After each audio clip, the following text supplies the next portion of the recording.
Sam was an entertaining tabby tomcat.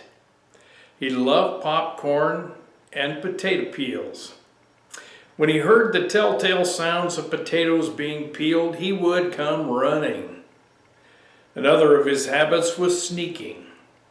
If you had something he wanted, he would sneak across the room slowly and carefully. If he'd been in the bush, this would have been a perfect plan, but he was in the living room. No cover, no camouflage. If you looked at him, he would freeze until you looked away. It was hilarious. He was also a people cat. He was not happy unless your undivided attention was on him. If you were reading or watching TV, his mission was to disrupt and redirect your attention to the Lord of the manor. Then he and his lady produced a litter of kittens. This little family enriched our lives greatly. Well, one day, Sam went missing.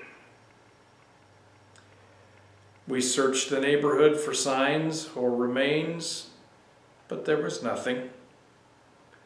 He had vanished into thin air.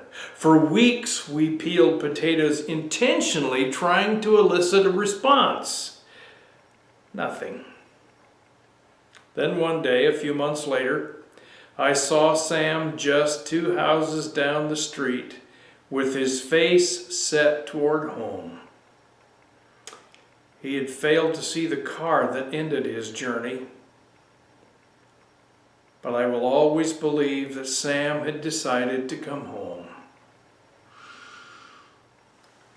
Falling a little short of that goal.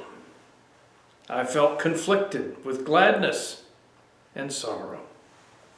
I think this is a glimpse of our Heavenly Father's love for us.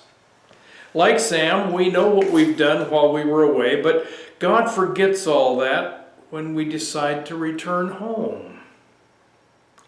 I think that this is what Jesus was trying to convey with his story of the lost son. The boy had dishonored his father and wasted the father's assets in riotous living. When he decided to return, he had come up with a suitable apology and a game plan. But while he was still a long way off, his father saw him and was filled with compassion for him and ran to his son, threw his arms around him, and kissed him. That's Luke chapter 15, verse 20. The father was not interested in the debasing conditions the son proposed. But the father said to his servants, "Quick! Bring the best robe and put it on him. Put a ring on his finger and sandals on his feet. Bring the fatted calf and kill it. Let's have a feast and celebrate. For this son of mine was dead and is alive again. He was lost and is found." So they began to celebrate.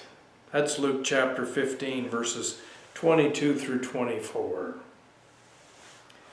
The boy's big brother, however, had no such compassion.